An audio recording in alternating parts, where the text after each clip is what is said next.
Godātie kolēģi, juridiskā komisija otrdien domāja, runāja, tad vēlreiz domāja un izdomāja, ka vajag vēl padomāt. Par maksātnespējas procesu, par tām problēmām, kas ir maksātnespējas procesā, par maksātnespējas administratoru uzraudzību.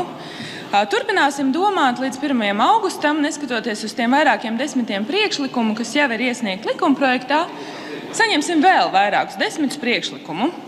Ziniet, ir 3 piedāvājumi šobrīd izskanējuši, kā varētu uzraudzīt maksātnespējas administratorus. 2 no tiem jau ir esošajos priekšlikumos iesniegti, droši vien līdz augustam parādīsies arī 3. un vēl 4. variants.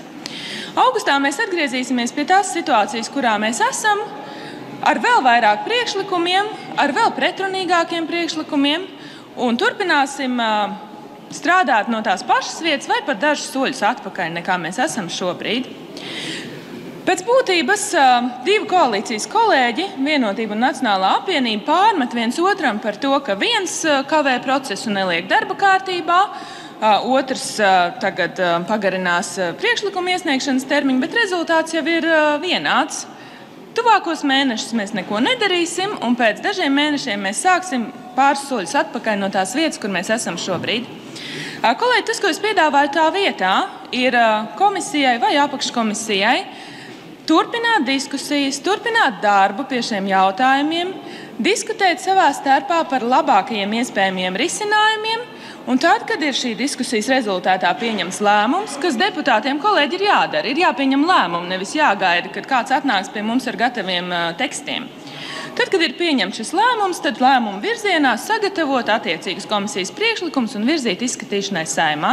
Tādā veidā būtu iespējams nonākt pie rezultāta daudz ātrākā tempā un pie daudz kvalitatīvāka rezultāta.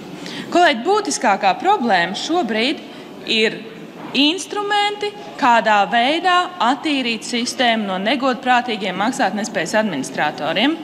Ārvalstu investoru padome savā pētījumā, prezentējot šo pētījumu, norādīja, ka ir konkrēti uzvārdi, kuri atkārtojas pie maksātnespējas procesiem, kuros ir saskatāmas negodprātības pazīmes.